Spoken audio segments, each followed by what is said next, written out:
All right, I'm finally ready. Hello, everyone, and welcome to the Township of Mapleton Council meeting for Tuesday, February 11th, 2025. It is a very special meeting for us here tonight. For the beginning part, the rest is normal business, but we have some good things there too, so you can stick around if you really want to. But we do have some fantastic people here to honor tonight and to congratulate some others. And before we do that, just call this meeting to order, and if you can, please rise for O Canada.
If you notice, we, council here, we have a seat missing, but she is here. Marlene is on our Zoom, wherever she is at this moment, and so she is participating with us here tonight.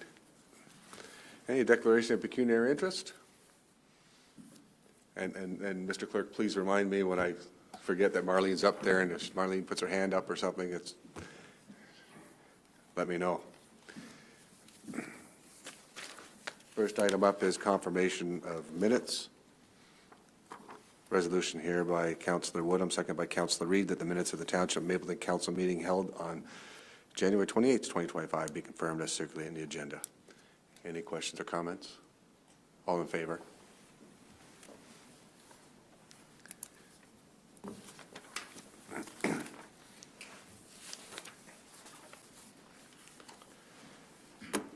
All right, so let's get into the appreciation here. And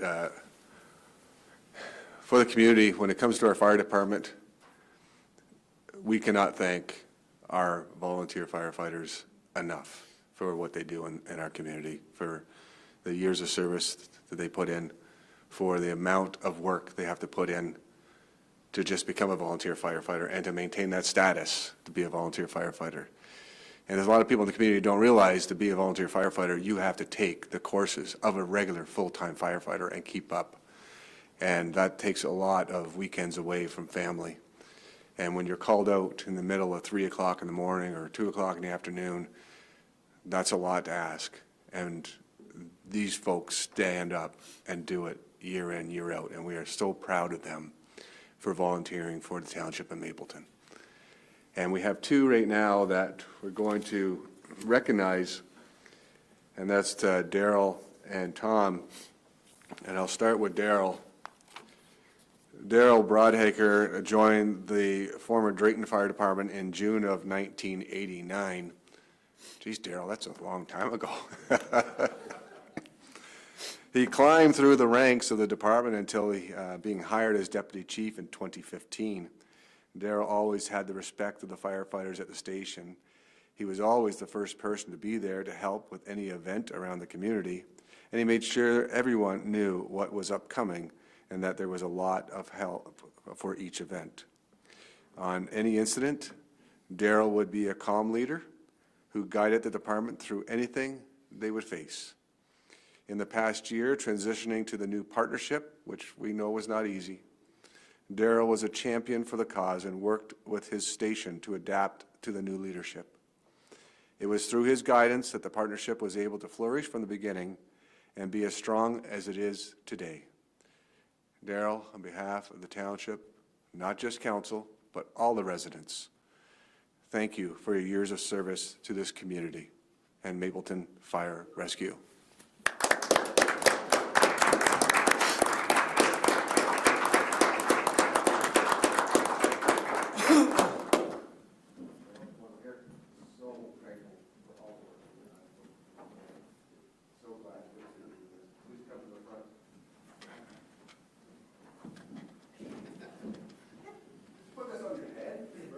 Wow, that's quite the accomplishment of putting that on your head. And if no one has ever felt the weight of this helmet, I will. But it's heavy in itself, but it's also a weight that you and Tom have borne in this community for a very long time. And that's impressive of both of you. We're very proud of your accomplishments. And we're going to have all of council come up and we'll get a photo. And they can all, touch your helmet at that point. And Chief, you come as well, please.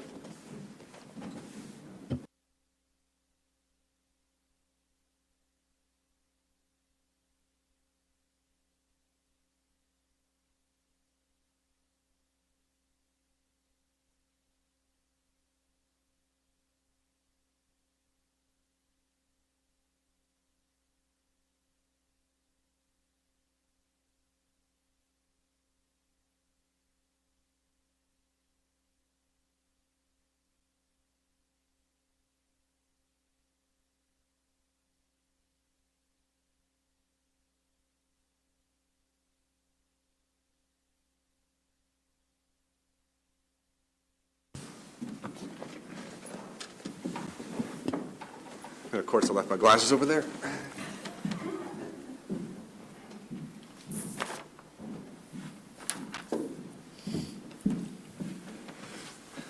And I knew Daryl a little bit before I became mayor. He used to shop in the store. His mom used to shop in the store all the time with my store I had in Listowel.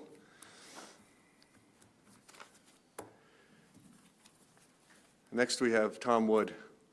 And Tom and I met in 2018. They actually stopped me on the side of the road as he was driving by, and I was going door to door. And we had a little conversation. I remember our conversation, and it was about boots. I remember that clearly still to today, your question about, boots for the fire department. And that never left me, how important it is for equipment. And Tom Wood joined the Maryborough Township Fire Department in 1992. And Tom was always the guy who lived close to the station and worked in town, so would make almost all the calls. His quiet leadership showed through, and he was promoted to deputy chief in 2000. The station thrived under his leadership, and he brought everyone together and made a station a cohesive unit. When he would speak up, everyone would listen. He always fought for his people and his community, and that's what everyone respected about Tom. And just like Daryl, Tom was a key part of the transition to the new partnership and made sure everything went smooth for the firefighters of Mapleton. He is a well-respected person in his community and will even go knocking on doors if you just move to town asking if you want to join the department. One way of finding out who's your neighbor, right? We want to thank both Tom and Daryl for their service. And Tom, please come up and be congratulated for the service you've provided for this community.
Now, as we have two of our best leaving, we have two more to fill their shoes. And at this time, I ask Chief Harrell to come and introduce the new deputy chiefs. Thank you, Mayor and Council. It's a pleasure here tonight to not only recognize the two former deputy chiefs who did, as you said, a ton of service to this municipality and everything, but it's my pleasure to retire, we have two new ones that have been able to step into their roles. So after a competitive process involving interviews and applications, the two successful candidates are here tonight. So I'm going to start with, in Drayton, Eric Deckert. He's been with Mapleton Fire Rescue since 2011. Previous to that, he was a member of the Wellesley Fire Department, giving him a total of over 20 years' experience in the fire service. Just like the previous leaders, he's a calm leader who has the respect of his crews. He teaches safety and first aid on a regular basis, and he's able to bring that knowledge to the station and to the entire department, which is huge and valuable for us. He was a captain before being promoted and is looking forward to grow with the organization in the new partnership and has hit the ground running and was completing interviews today for his replacement as a captain. So I'll bring them both up at the same time, but congratulations to Eric.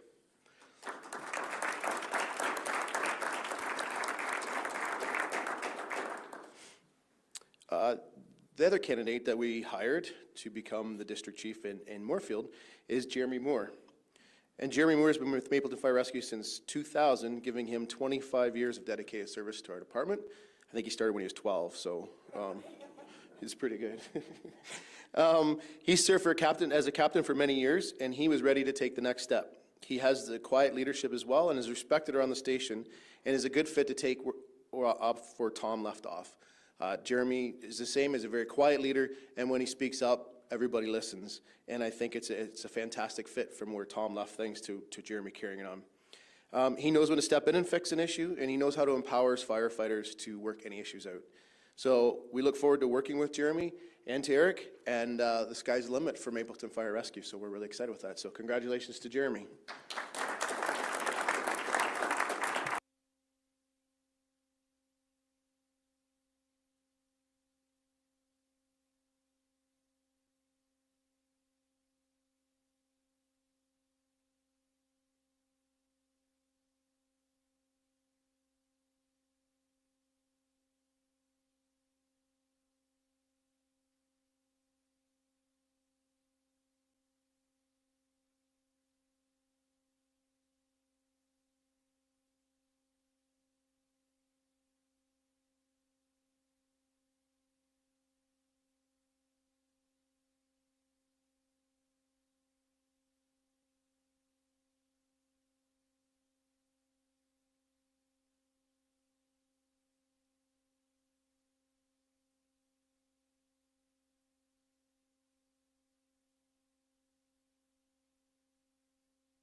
They're going to be talking for a bit, Manny.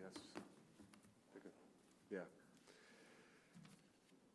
Okay, we're going on to the, item number 6, which is matters under the Planning Act.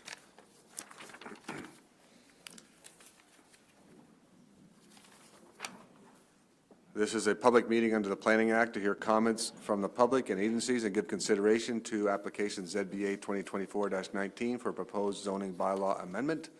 Subject lands are located at 13 Adam Brown Street, Moorfield, Part Lot 160 and 161, Moore Survey.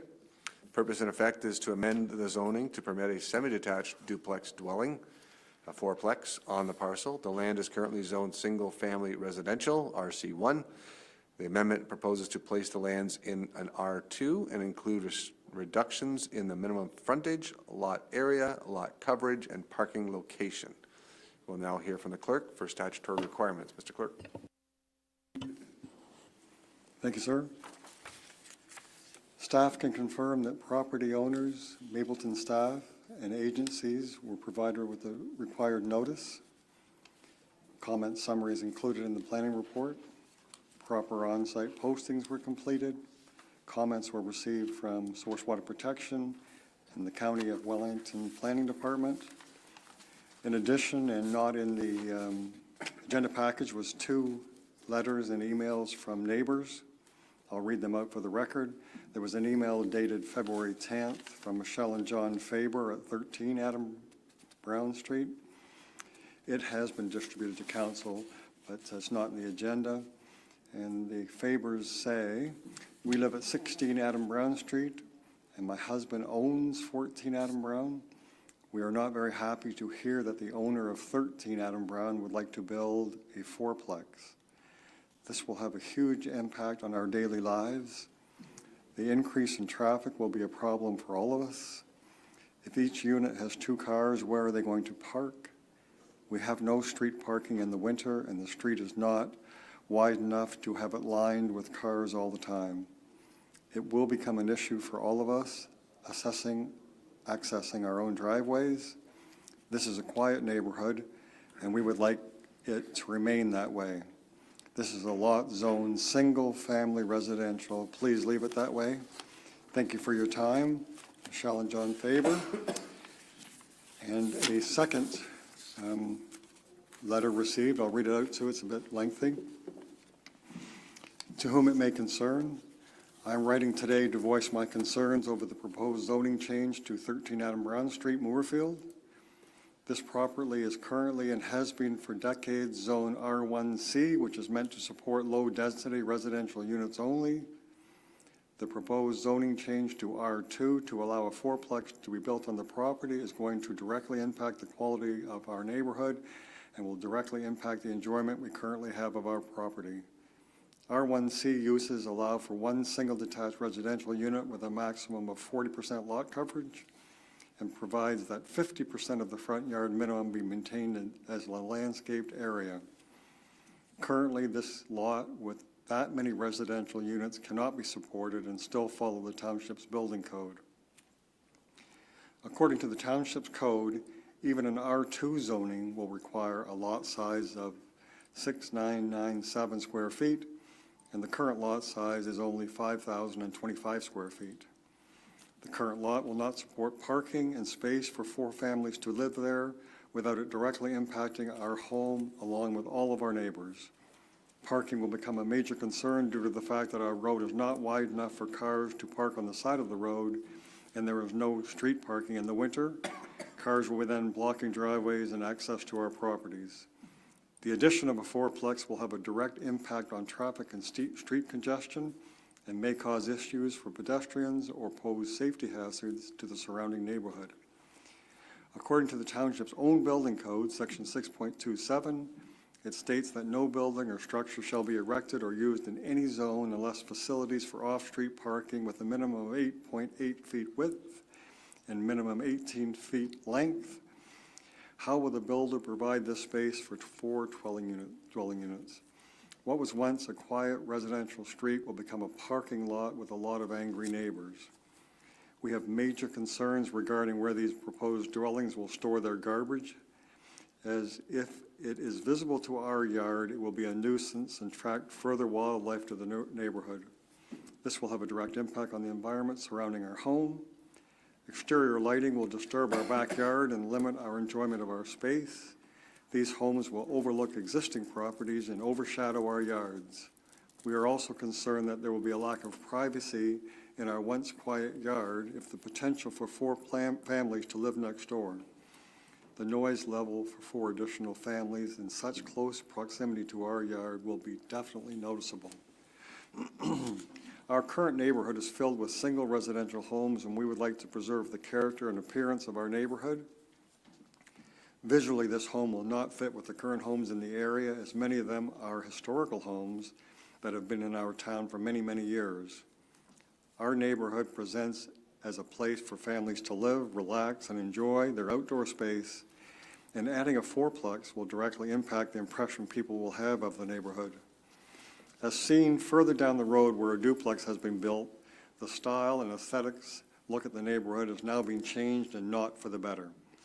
We ask that the township consider the protection of current residents' rights to enjoy their land that ensures a fair balance between new developments and existing properties. We object to the proposed zoning amendments and the proposal to build a fourplex at 13 Adam Brown Street due to the fact that this development will compromise the quality of life for the neighborhood and local community.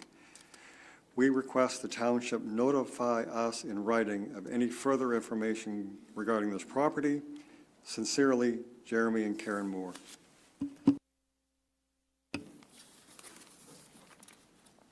Thank you, Mr. Clerk. We'll now hear from our planning, Michelle Brown. Thank you, through you, Mayor. The applicant, as well as the owner of the property, due to unforeseen circumstances, are not available tonight, and they have formally, through the clerk, requested a deferral.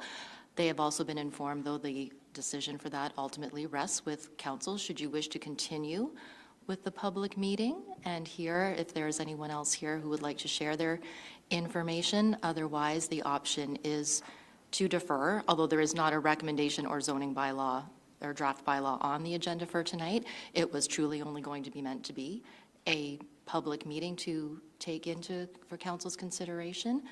So we just wanted to put that forward before I say anything further. Thank you, Michelle. The applicant owner has asked that we do a deferral. And what does council say?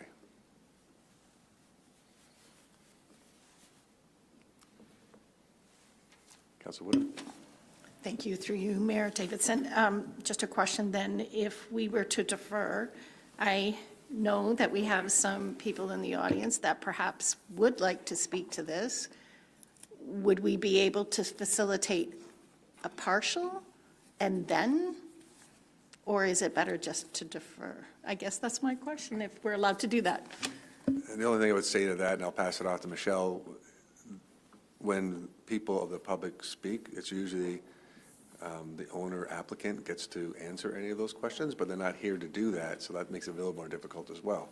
So they could speak, but it really comes down to whether council is going to entertain a deferral or we're just going to continue on with the public meeting.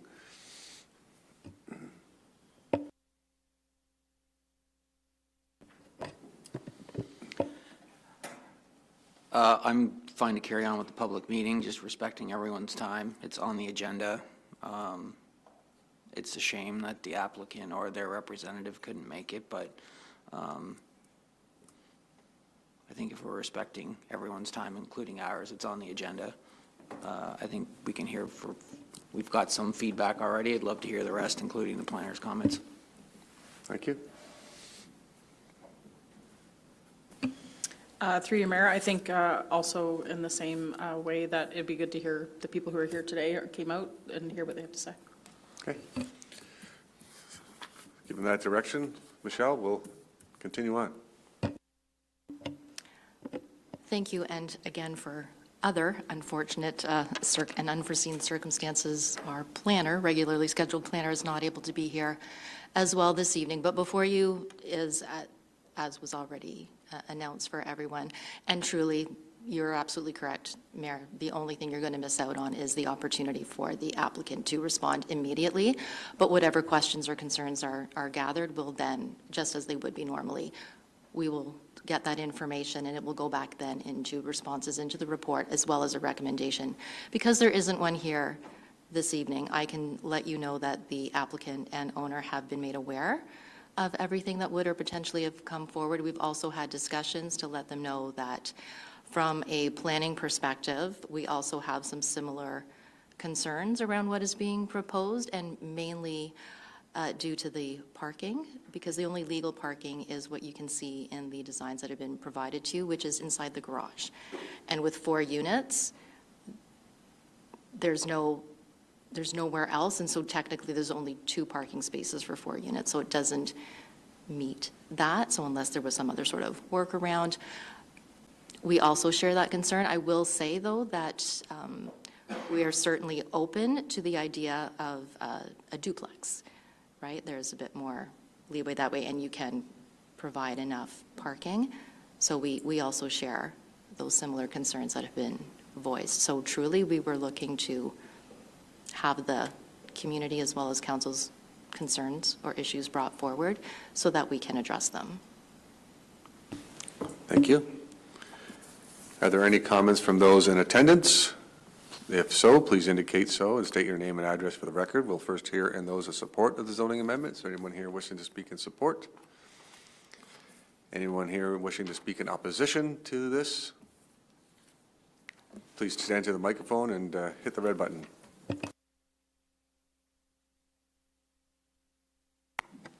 Are we open? Good. Garth Knacker, 11 Adam Brown Street. I and my wife Dorothy are the neighbors to the immediate south of this subject application. I guess in summary, we're certainly opposed to the proposal that's put forward for the various reasons that the other submissions have pointed out. I am in possession, it was part of the public record, I downloaded it. It's a letter of comment from David Marshall, who reside or own 12 Adam Brown Street, which is directly across the road from both our property, across Adam Brown Street from our property and the subject property. I didn't hear it read out. It should be available. At least I downloaded it. You have it, okay. It, as the other two, very succinctly set out the concerns of it.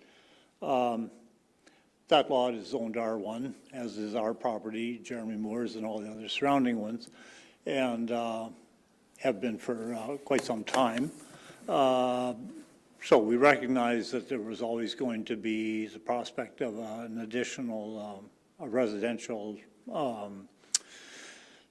structure being constructed there. Not opposed to that. I worked a bit in the planning in my youth. It's an old trick. You have one, you ask for 4, settle for 2, and walk away, and everybody thinks they got something.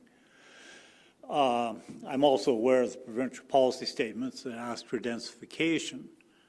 And as usual, Queen's Park thinks they have a problem. They give it to the municipality and say, well, here, you solve it. Solving it in my backyard is not just the greatest. They're asking for relief from compliance on pretty well every single thing in the zoning bylaw: coverage, setbacks, density. About the only merit in the whole thing is that the developer actually has money in the thing and wants to get something out of it. He has approximately $150,000 in it. That's what it was listed for and sold for. I guess one technical issue on the thing is they're proposing a basement, and we have a high water table in the area. There is no storm drain on Adam Brown Street. I would presume they would pump, as we have to, as Jeremy has to on occasion. Where you pump to, we both have 4-inch tiles His runs north down Adam Brown Street towards the Moorfield Drain. Mine runs south to the storm drain on 8th line, Booth Street. I have visions of these guys, if there's a basement there, even on a single-family dwelling, pumping it. Where are they going to pump to? Are they going to pump out on the road, or are we going to build a storm drain up Adam Brown Street and down one direction or the other? Who's going to pay for and build that storm drain, rip up Adam Brown Street? It's not a bad piece of infrastructure to do, but it's something to keep in mind.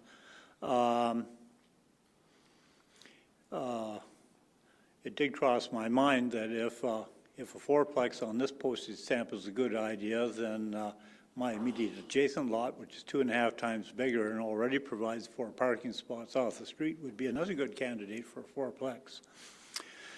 And we may have to revisit that in future, but I didn't do a written submission. I can, but it's pretty well set out here. Just because it's progress and something's going to be built, we're resigned that that's going to happen. But I do think it's been mentioned here that the municipality does have a responsibility to look out for the interests of the other residents in the immediate area. That's enough for the moment. Thank you. Thank you, sir. Questions from council?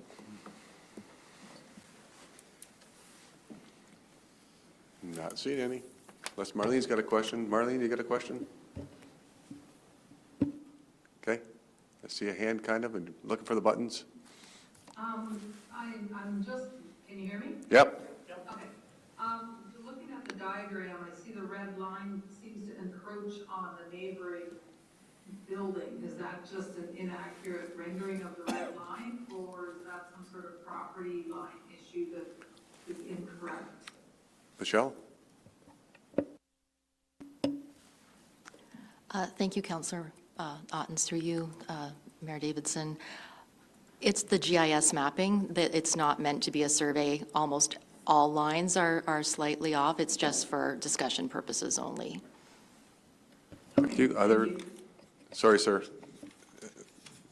We're just doing questions from council right now, and it's to staff. Thank you. Mr. Martin? Thank you, Mr. Mayor.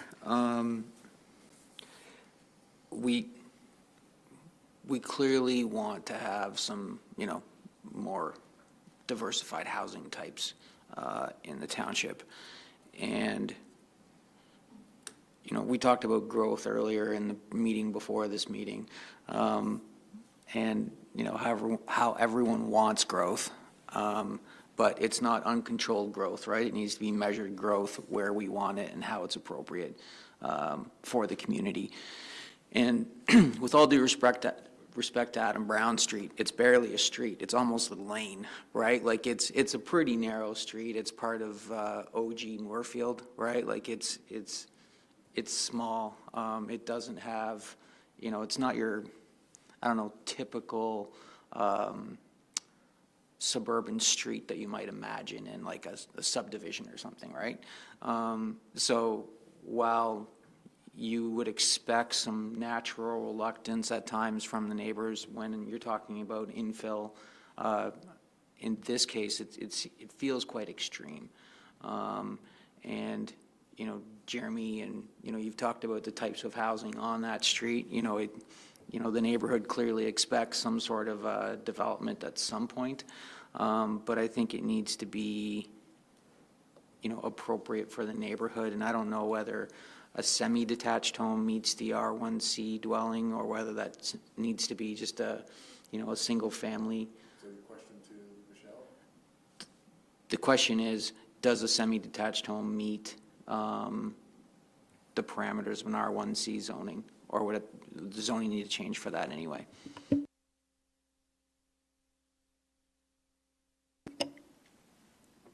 That is an excellent question, and of course, I don't know that off the top of my head, but if you give me a moment, I'll certainly just double-check that for you.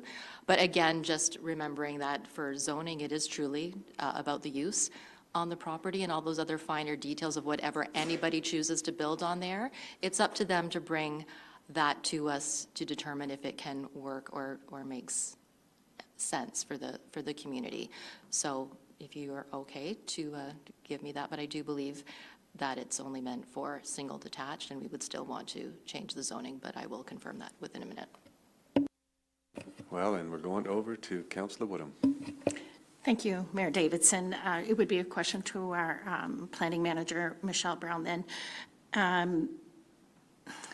mean, I hear what Councillor Martin is saying, and that we do, we're bound for growth, and it's in the Moorfield build boundary, and I believe wholeheartedly that we should be concentrating and building up, not out.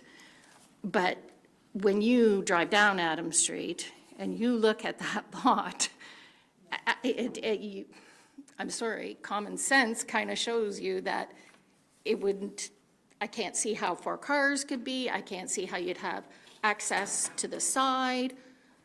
So, and the lawn, so my question to Michelle would be that, again, it would be if a duplex, like if the owner applicant or even can put forward, and I don't know if this would have to be another public meeting then, to be able to see what a duplex and whether it would even be able to meet the 50% of the lawn, whether it would be able to meet drainage, pumping out issues, the accessibility and the parking. I guess, because I would be opposed to this, the fourplex. Back to you. And if you get some mics at the same time, So bonus. thank you again, Councillor Woodham, for all of your excellent questions. And to go back to the previous question, yes, the R1C, anything other than putting in the single-family dwelling of which it's already zoned for, no matter what happens there, anything beyond that will require a zoning amendment. As far as opening up for another public meeting, again, I would say you wouldn't necessarily have to do that because those are plans that would come in for a permit. Anybody can give us whatever sort of artist rendering or design that we have, but when it comes down to it at the end of the day, generally people do bring that forward because if we're going through with the zoning, it's because it's a use that's not already automatically permitted, right? And then generally when we look at the other deficiencies, we would add those on because then otherwise, if they don't present us with something, then potentially we're just coming back for a different public meeting under a minor variance to take care of the setback or the height or whatever the case may be. So right now, if it's the fourplex or when we rezone, it would still need to go to the R2. But again, with the zoning, that's where you have the opportunity to restrict it to say, yes, R2, but only with this on it, right, that you won't allow anything further than, say, the duplex versus anything else that could possibly be built on it, in which case this owner or a different owner, yes, if they wanted to do something beyond that, would have to come back and request and show that it's doable and what would be required. And that's where the other staff and community input comes from. Thank you. Any other questions for the planner? Go ahead. Through you, Mayor, maybe more a comment than a question. Looking at this whole aspect of parking, you can't expect that 4 spaces would ever be accommodated in this lot. So to think that a fourplex could even go on here seems unreasonable to me. Do we even, I guess it's similar questions like Lori had. Like at this point, we just have to, I would honestly say that I wouldn't support the quad living there at all. A duplex maybe, but it really would depend on making sure that we can still fit all those requirements for bylaw, for parking. Because if we just are going to cause an issue with parking in general on the road, it's going to cause other bylaw issues as well. So I would just really like to know or see what else could be done there instead. All right. Any further questions? And I'll just ask that all interested persons attending, please provide their full name and address to be recorded by the planning and administrative assistant. I think, Amon, do you have a paper there?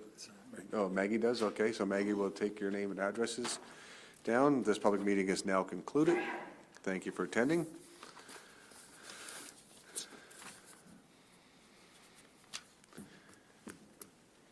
Moving on to item 6.1, we have a recommendation here, and this is where we're going to be playing with this one, council. The recommendation here is the Township of Mapleton Council receive for information, planning report ZBA 2024-19, 13 Adam Brown Street, Moorfield. And that council, if tentatively supportive of application, which we're not, give direction to the township's planner regarding their preference for any modifications to the proposal as submitted to be included in the draft bylaw. From what I'm hearing from council, we're not interested in this current plan because of parking, the setbacks, the frontage, pretty well everything that we'd have to change. That's correct? Correct me if I'm wrong. So my recommendation to council, I need someone to put this forward, is that we receive it for information. Go ahead. You want to add to that? Thank you, Mayor Davidson. I was just going to say, so again, this is why we have a public meeting. This is why the public is invited, as, you know, and that we don't, you know, rubber stamp anything and take all of that into consideration. I just wanted to caution in terms of when we say what else would we potentially like to look at on there, although this is a configuration that has been provided by the current owner in terms of what they want to do. That's always where we start. But if we want to think about, they could put a tiny home, they could, do you know what I mean? So dimensions and size-wise could change, but I think the message has definitely been loud and clear. Fourplex is a no, but that I certainly wouldn't want to close it on the applicant to give them an opportunity. And we can certainly, obviously, we'll be going back, all of this information will be shared, and then they can decide if they'd like to come and bring something else forward for council's consideration. And then, but really ultimately up to them. And what I was going to suggest is that we take the first line as being received for information, and that we decline the current application for the fourplex or duplex, whatever this is, and that staff work with the applicant to come back with a different plan.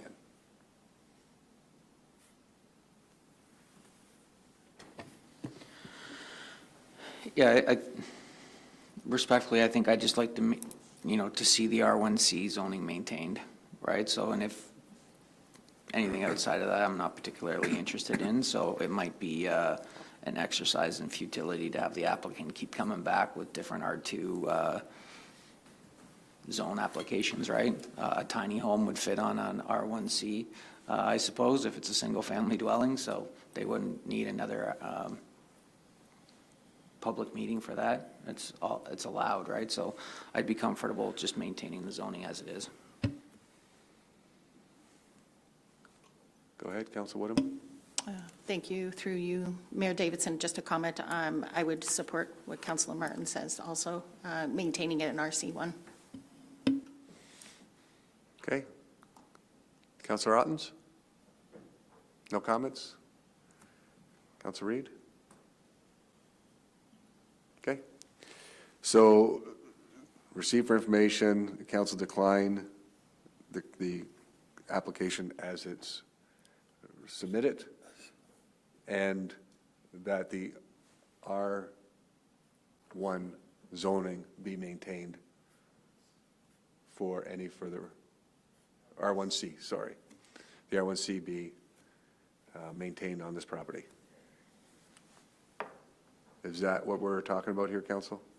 Does that work? Okay, moved by Councillor Martin, second by Councillor Woodham. We're going to vote on the amendment to this.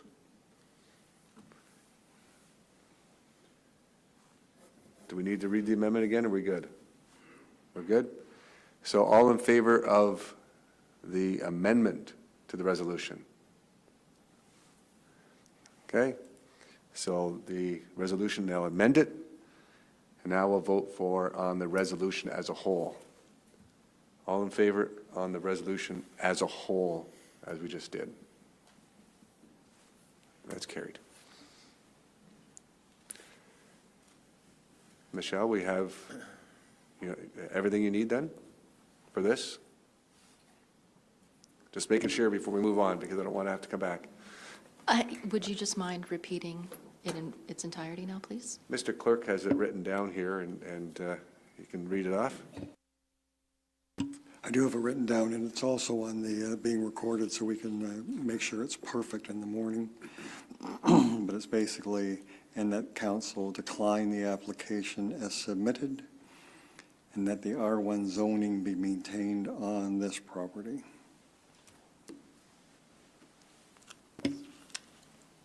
Thank you very much. Just to be clear, that's the R1C. R1C. So if we are then not moving, if I'm understanding correctly, we are not moving forward with the zoning amendment to change Correct. B.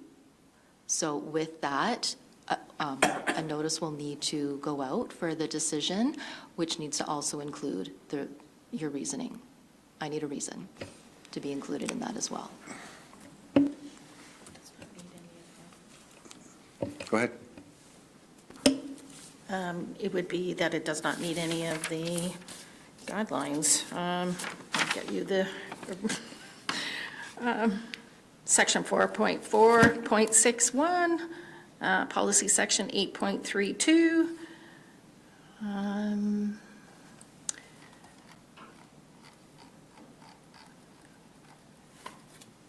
I would think of those two, right? Or am I missing one more? It would be the one also with it's for, It's because of this property is looking for reductions in minimum frontage, lot area, lot coverage, and parking. yeah. It doesn't meet any of those requirements. And the Mapleton Development Standards G2.00, general grading design. We'll throw that one in too. All right, you got it all in there. Okay, all right.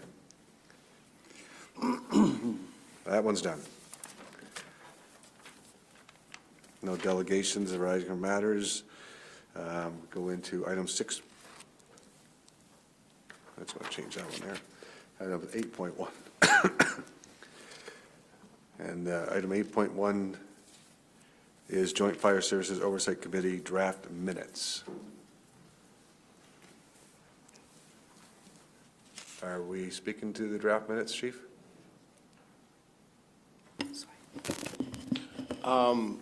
I can, yep. We had a meeting the first week of January. The main topic was, we talked about firefighter wages and just how we could align that and some of the things to look for with the 3 departments. So that was discussed, and then we also talked about some wellness programming that we want to look at going forward, as well as some capital projects that we have in the future, and we discussed our work plan, mainly the master fire plan, moving forward for the 3 communities. So that was the summary of the meeting. Thank you, Chief. And the resolution here is moved by Councillor Reid, seconded by Councillor Woodham, that Township Mapleton Council receive for information the draft minutes of the Joint Fire Services Oversight Committee meeting convened on January 9th, 2025. Any questions on this to the Chief? All in favor? It's carried. Moving on to item 8.2. This is Accessibility Advisory Committee minutes, moved by Councillor Woodham, second by Councillor Reid, that Township Mapleton Council receive for information the approved minutes of the County of Wellington Accessibility Advisory Committee meeting convened on December 5th, 2024. Any questions from council on these? Councillor Reid. Through you, Mayor, I'm just wondering if we have an update at all. I noticed in this meeting that there was talk of the Drayton Connects playground replacement. I'm just wondering where that stands. Mr. Barron. Through your worship, thanks for the question. Yeah, so Tim was there, and so was members of the Kinettes. They've basically demonstrated what they're looking to accomplish.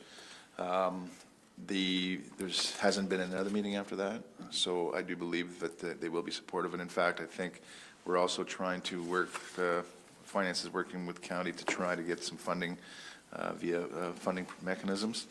But, so the Canets are doing a really good job trying to meet all the parameters and get funding, so we're just waiting for the next meeting. Thank you. Further questions? All in favor? Carried.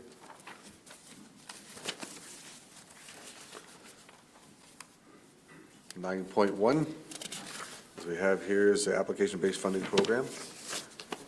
Mr. CFO.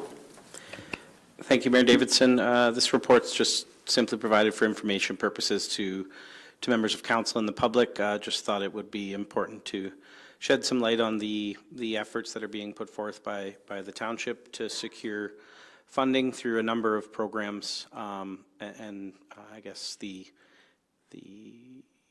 unsuccessful applications that we've had recently and the impact that those can have. So the report in summary, I did note in the report that we can't rely on being hopeful for external funding. Hope is not a plan, but through our long-term integrated financial strategy, we are planning to have the funding available where we can. That reduces our financial vulnerability.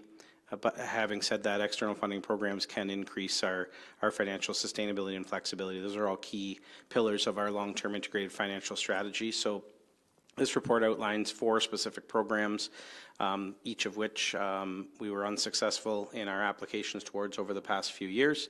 The Housing Accelerator Fund Intake 1 and 2, as well as the Housing Enabling Water Systems Fund Intake 1 and 2. The first there, the Housing Accelerator Fund, is a federal funding program that was announced a few years back.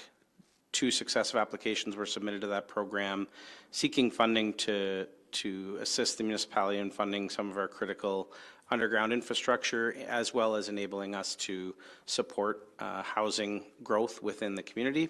Both applications were, sorry, I should say, to be clear, the first application intake, we were denied funding. The second one, announcements were recently made regarding that fund. We were not included in the list of announcements. If you look online, it doesn't technically say we've been denied, though at this point in time, there's no, it doesn't appear as if we're going to receive funding out of that program. That application was seeking just over $8 million in funding. The second grouping of applications was to the Province Housing Enabling Water Systems Fund. So intake number 1, submitted for a request of $8.1 million, was denied. We did follow up with the ministry regarding why we were unsuccessful. We were highly optimistic, given that feedback, that through submitting an application under intake 2, we would secure funding for our rural municipality to support underground infrastructure and housing growth. Unfortunately, earlier this year, we were advised that once again, we were unsuccessful under that program. Following that application, and at the recent Roma conference, council and staff were advised of another funding program, another application-based funding program, the Health and Safety Water Stream of the Municipal Housing Infrastructure Program. Essentially, we will be working together again to put together what we feel is a quality application under this new program. And we'd look for support from mayor, council, and even our local MPP to advocate for the value of this investment in our rural municipality. Looking at that program specifically, the report does outline that the challenges that we have with application-based funding programs. The envelope in that program holistically is $700 million that was invested, in the Housing Enabling Water Systems Fund program over the 2 intakes. If that same dollar amount was distributed just through a formula-based funding similar to OSIF, we'd be looking at $2.4 million of additional transfer payments to Mapleton alone. So we continue at the staff level and appreciate the support of council at your level and what you can do to advocate for the shift from application-based programs to formula-based programs. Until such time as that shift's happened, we'll still put every effort forth to apply for any program that there is available in an effort to reduce the impact on our tax base. So more or less a summary report for information that just speaks to the work we do as council and staff and the hope that we have for the province and the federal government to see the benefits of investing in rural Ontario. Thank you, Patrick. We have a resolution moved by Councillor Reid, seconded by Councillor Martin, to Township Mapleton Council receive for information report FIN 2025-06 regarding application-based funding programs. Questions? Councillor Ottens.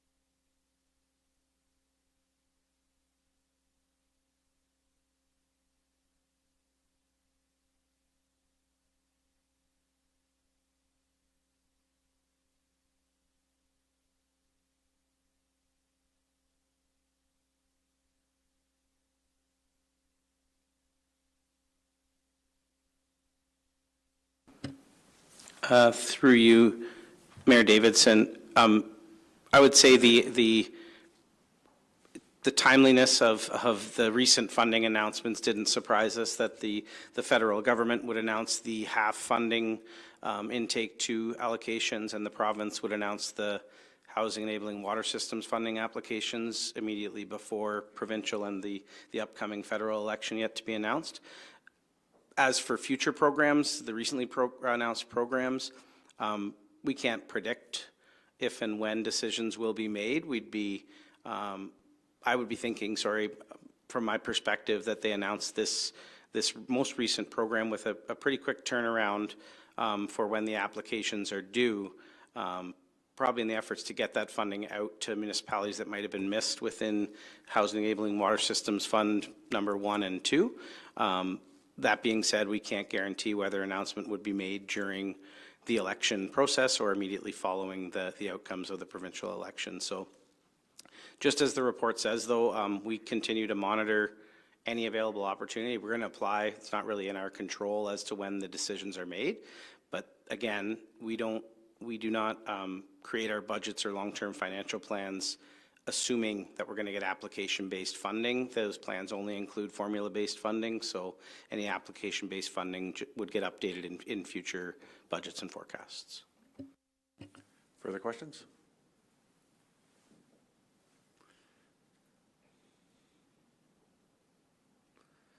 All in favor, then? It's carried. Moving on to the next one, which is paving program update. Patrick. Thank you once again, Mayor Davidson. So strategically lined up in the agenda was following up a bad news report with a good news report. So this report outlines a recommendation from staff for how to reallocate some existing Ontario Community Infrastructure Fund funding within our capital program towards bringing forward the Concession 5 project.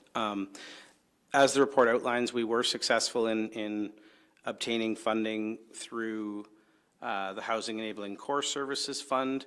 That funding is helping us with the reconstruction works on Side Road 15. With that funding in place, approximately $914,000 of additional funding.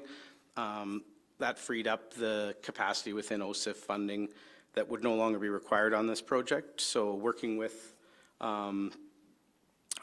Director of Public Works and with our asset and procurement manager, we came up with a strategy to deploy those funds and use those funds immediately towards other critical infrastructure initiatives. The full $914,312 isn't being recommended.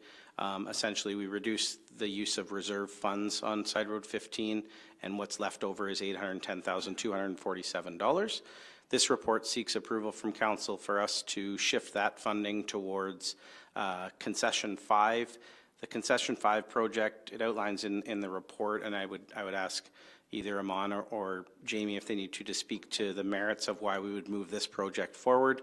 Essentially, the pavement condition index rating for this section of road is very poor. We would have looked at moving this project up already within the capital forecast for next year. This funding redirection of the funding reduces our reliance on the tax base for this project. The proximity to other paving projects allows for obviously mobilization, optimization, and reducing disruption to local residents. Essentially, there's some pictures we put in the report to visually show council and the public as to why this is a priority project. We think it is a prudent fiscal decision to redirect these funds to concession 5 and are seeking council approval.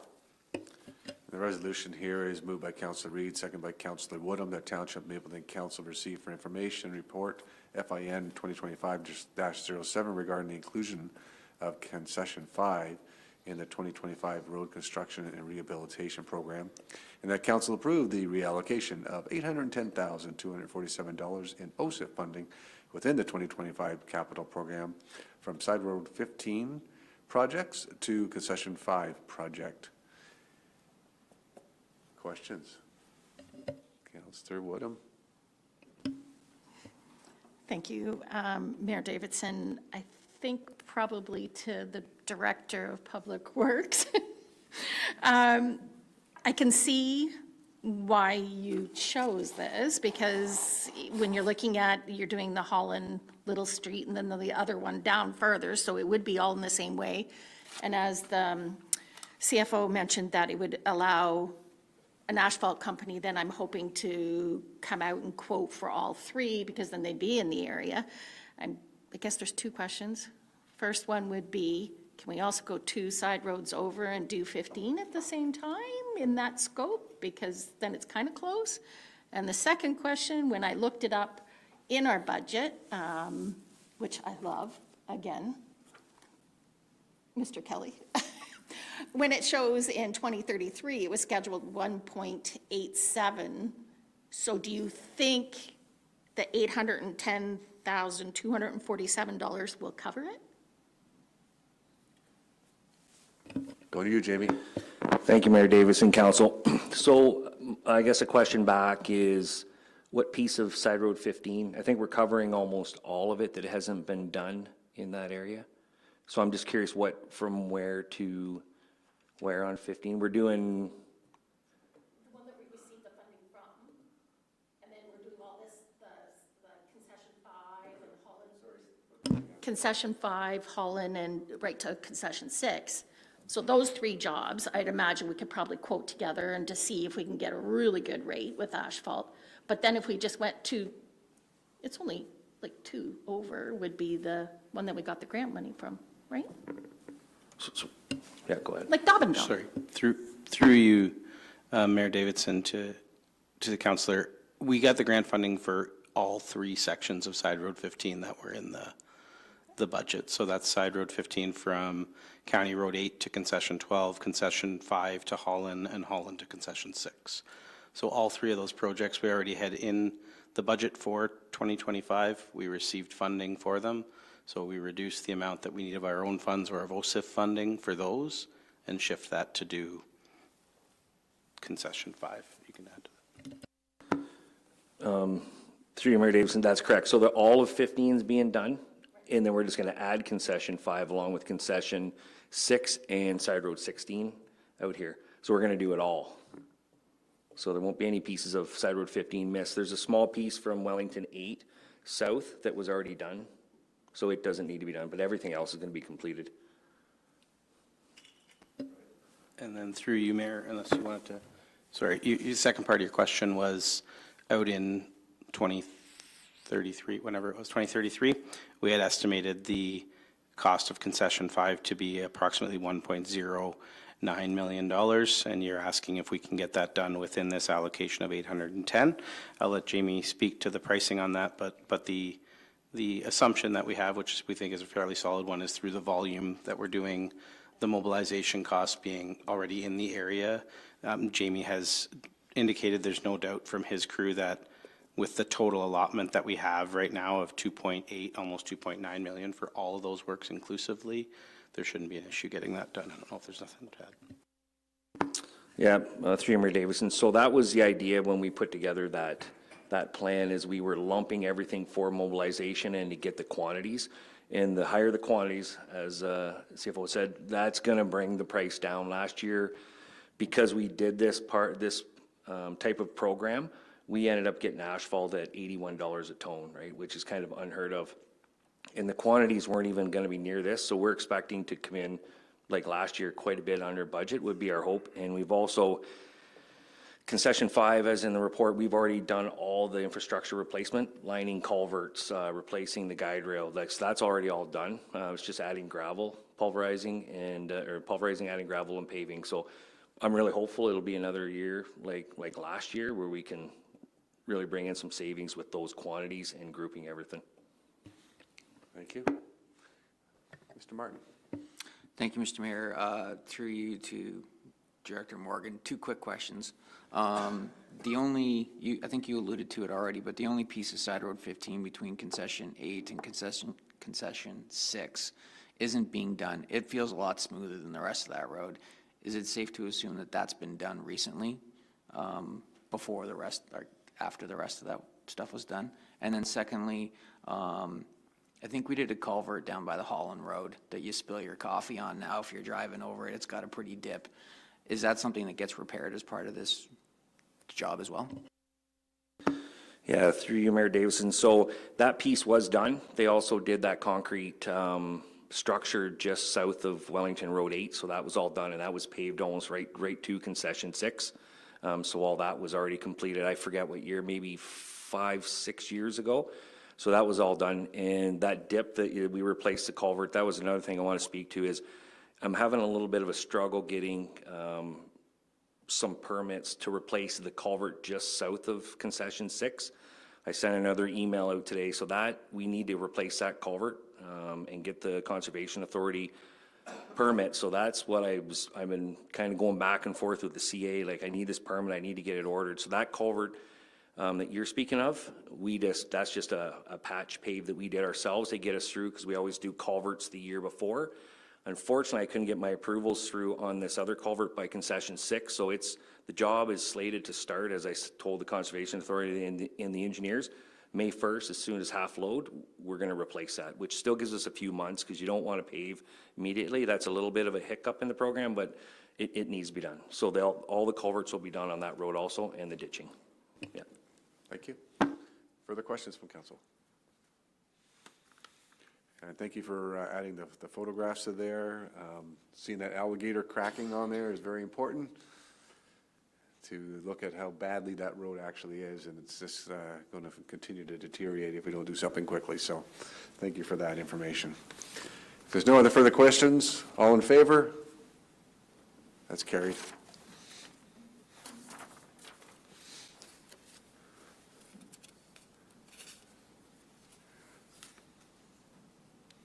Moving on to the fire department, the burn bylaw approval. Chief? Yeah, this is just bringing the bylaw back to council that we had presented to you a couple months back, actually in 2024.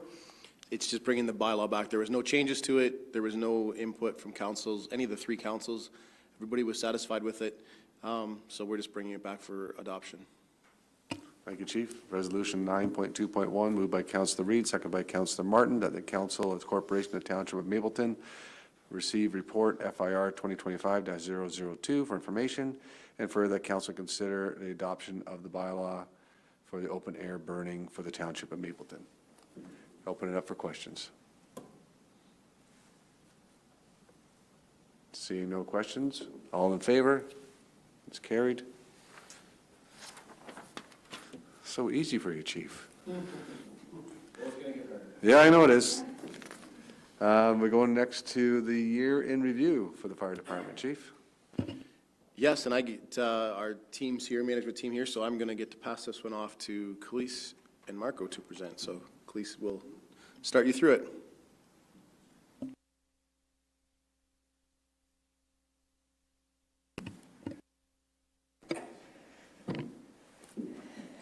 All right, so good evening, council.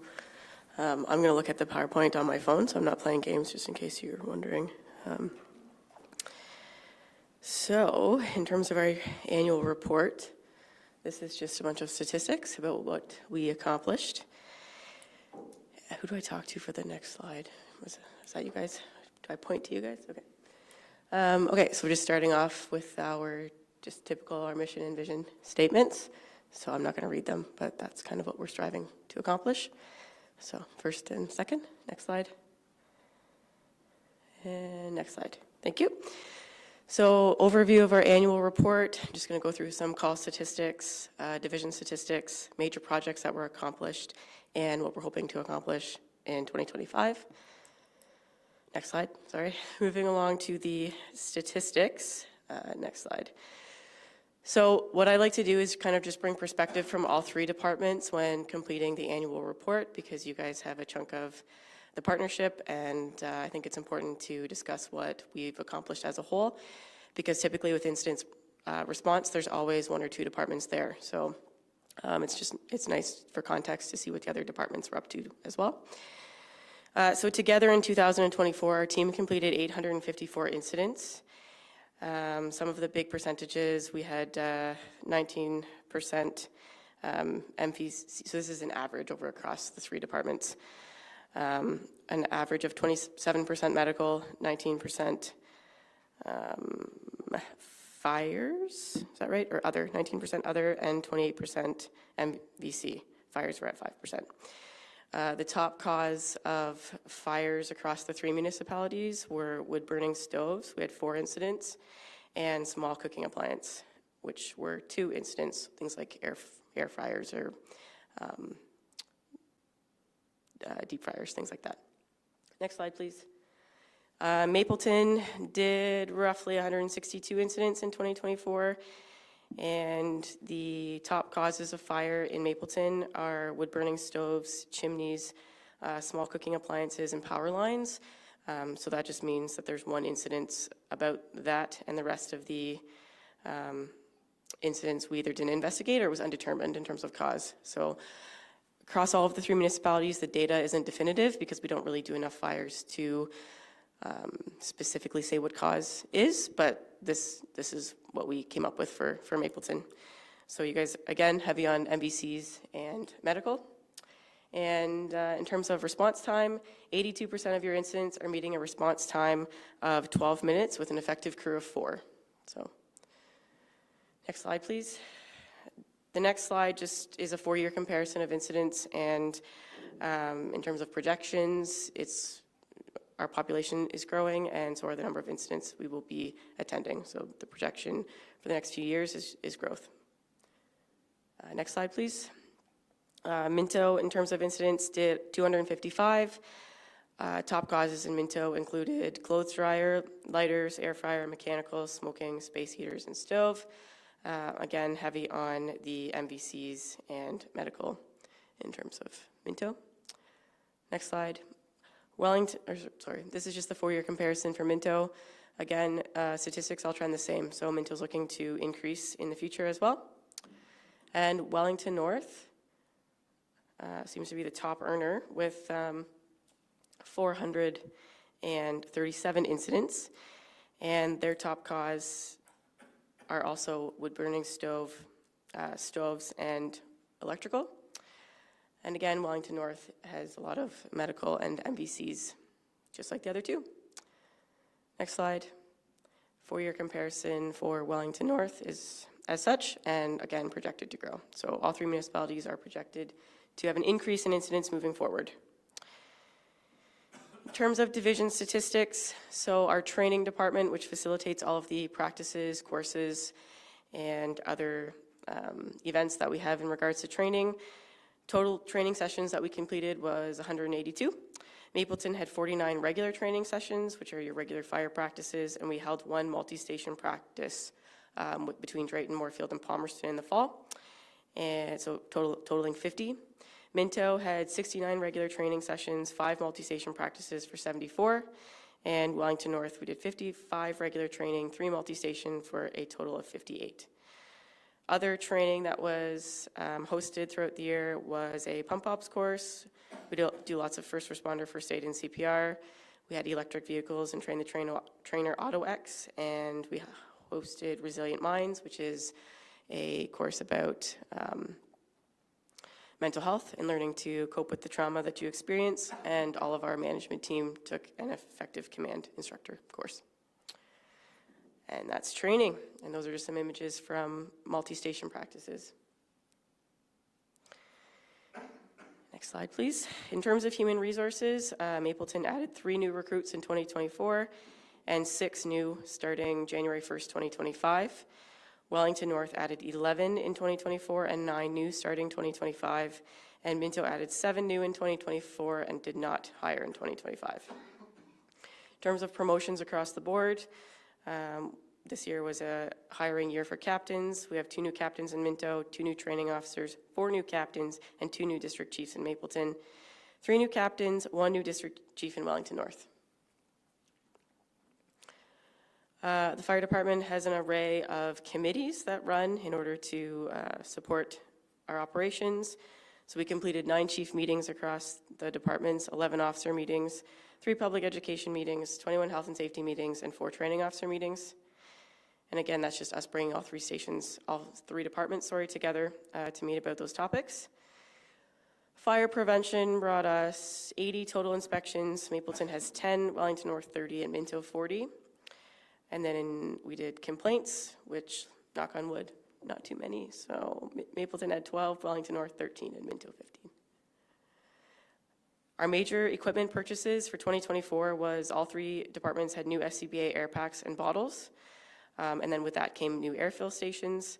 We bought new nozzles for frontline pumpers in Minto and Wellington North, and hydrant bags with new tools for Mapleton. And we also did 52 truck checks. We do truck checks weekly within our departments. In terms of public education, next slide. We held Safe Kids Day, May 31st, 2024 at the Palmerston Arena, and Mapleton schools were not invited in 2024 due to the partnership starting in April, but will be invited for 2025. But 600 students in grades 4, 5, and 6 come to the arena to learn about safety. Next slide. We had lots of contests all year, including coloring contests, bingo card contests, and photo contests. Next slide, we did a PSA with the golf pro Corey Connors and partnered with North Perth. In Minto, we had 200 school students, and we had hosted Boy Scouts and the Building Bridges Day program in terms of our station tours. In Wellington North, next slide, we did 240 school students in terms of station tours. In Mapleton, next slide, we had 150 school students and 50 whole school students attend our stations. And then across the board, these slides pretty much are the same for all of the departments because Test Your Smoke Alarm Day is a province-wide initiative, but we had to find the Golden Smoke Alarm Pizza Partnership. And if you found a Golden Smoke Alarm in your pizza box, you won pizza for a year, I believe, in all 3 municipalities. Then we had Fire Prevention Week, and we did story time with firefighters at local libraries, and we had a Test Your Smoke Alarm photo contest that you had to send a video of you testing your smoke alarm into our socials. Then we did the Seniors Wellness Fair, which happened in Minto, but it was across in partnership with the Senior Center of Excellence. So it brought seniors from all 3 municipalities into the arena. We did Owl's Nest fire safety training, fire extinguisher training, and day camp visits. In Mapleton, we had the same idea, Test Your Smoke Alarm Day, Fire Prevention Week, the Alma Farm Safety Breakfast. We visited day camps, and we attended Empower Her Day in terms of community outreach. Wellington North, same idea. Did a couple of fall fairs, etc. Next slide.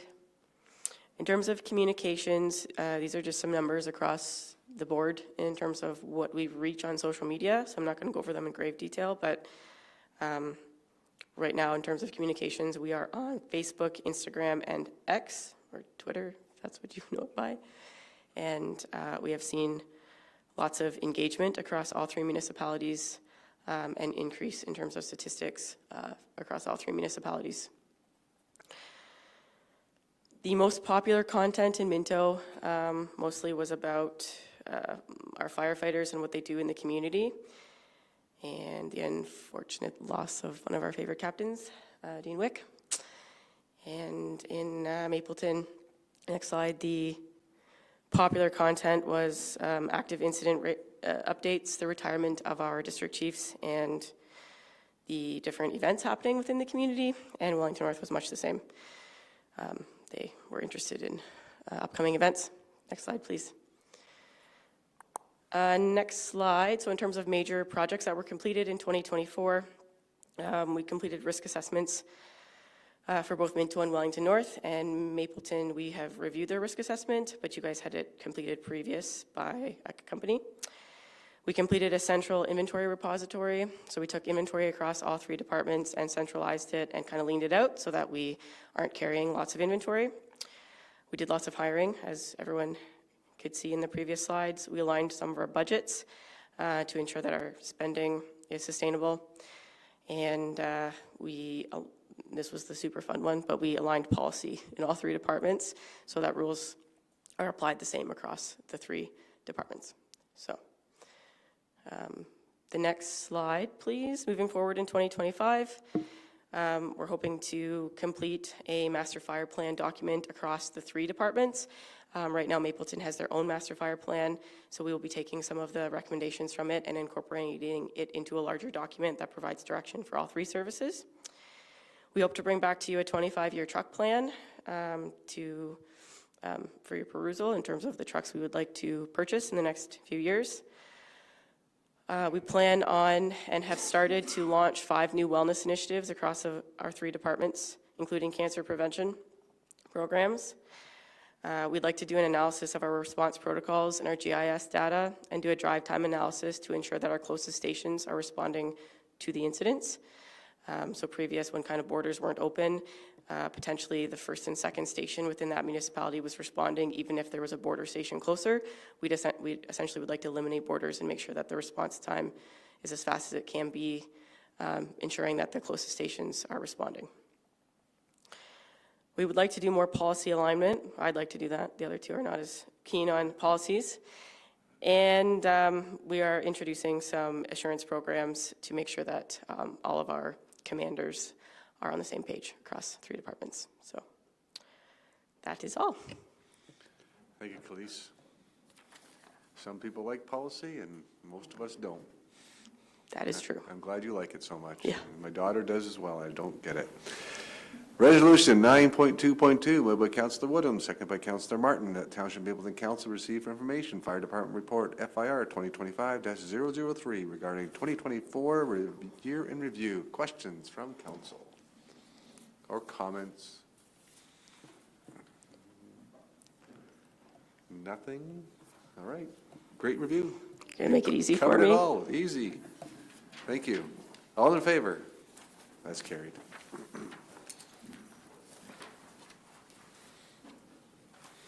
Moving on to item 9.3.1. We have here something special, and we're going to do a part lock control exemption. Michelle, so special. Thank you, Mayor Davidson. I was confused there when you said we had something exciting happening next. I didn't think I thought, oh, there's something new on the agenda.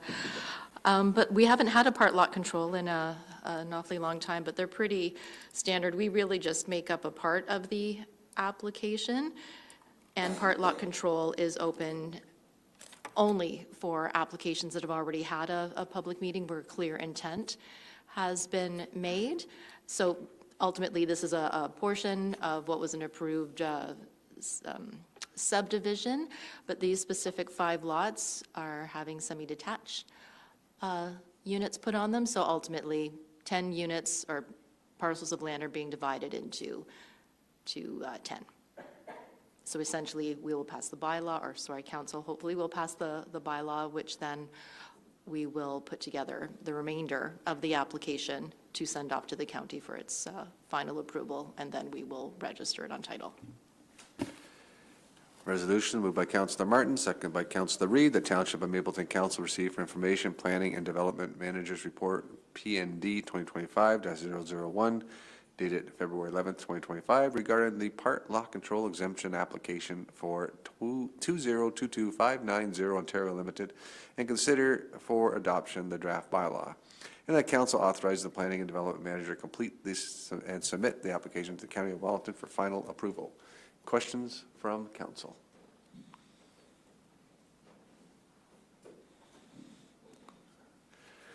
The only question I have is, what if we said no? Then what? Thank you, Mayor Davidson, for another fantastic question, then I would give them your phone number to call to say why. Thank you for that. Not like anybody doesn't know it already. All in favor? That's carried.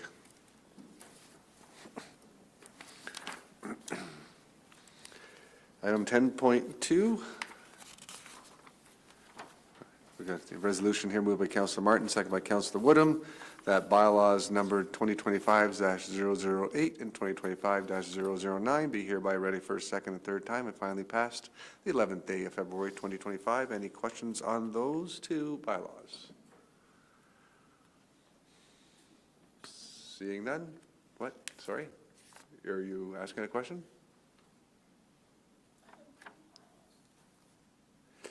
You have 4.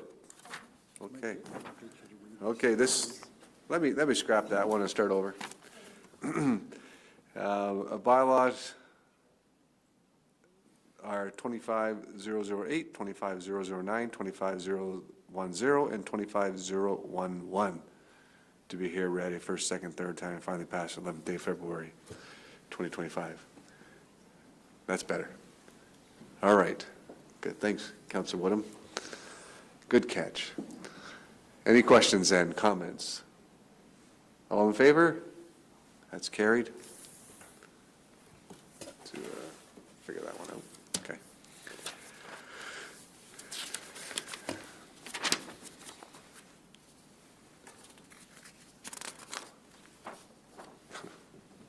That's the other one.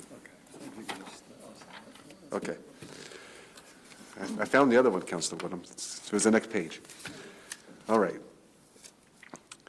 Correspondence for council's direction. We have here moved by Councillor Woodham, second by Councillor Martin. The Township Mapleton Council indicate that Mapleton supports and intends to participate in the home energy transition, the HEAT initiative, and that council directs the mayor to sign the template letter provided indicating that Mapleton intends to create a bylaw to enact a local improvement charge mechanism should the county be successful in its funding application. Questions from council on this? We're just talking about the recommendation from Karen Chisholm of the county, Climate Change and Sustainability Manager, regarding the funding application from the Federation of Canadian Municipalities, the HEAT program. Any questions on this resolution? Then I'll call a question. All in favor? That's carried.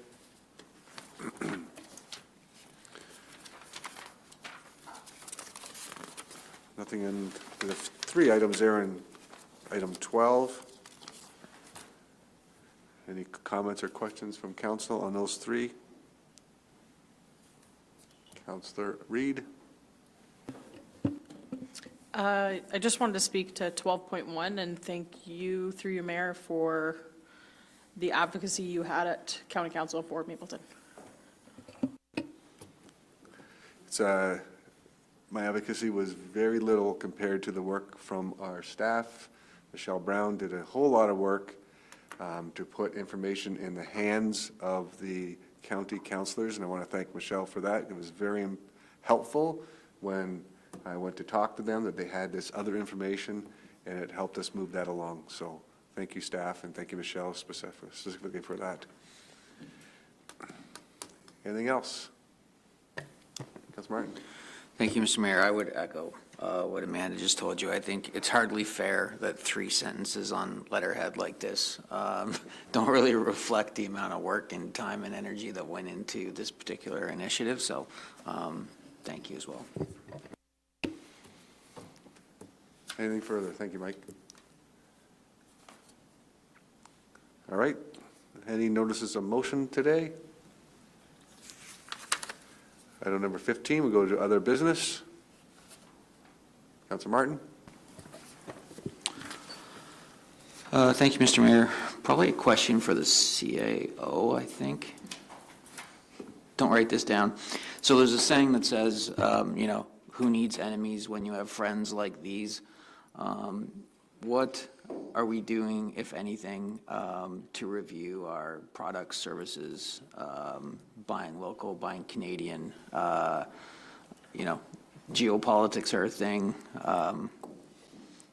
Are we conducting a review? I assume our reliance is somewhat limited, but just curious. Thank you, through your worship. That's an amazing question, by the way. And in fact, timely, because just this week, we spoke, Patrick and Jamie and I, about that same thing. And we will begin the exercise of where are we purchasing our products and things like that. And, kind of first glance, there's not a whole lot that we're doing, but we are going to go through the exercise and purchase as much from Canada as we possibly can. But timely question, and I appreciate it. Thank you.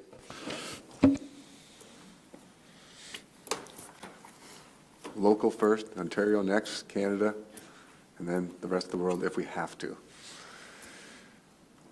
Any other questions or comments for other business? All right, then we'll go to a closed session. Resolution moved by Councillor Martin, second by Councillor Woodham, that Township Mapleton Council move into a closed session to consider the following subject matters: labor relations and a matter of an administrative tribunal affecting the municipality. All in favor? We'll take a 10-minute recess.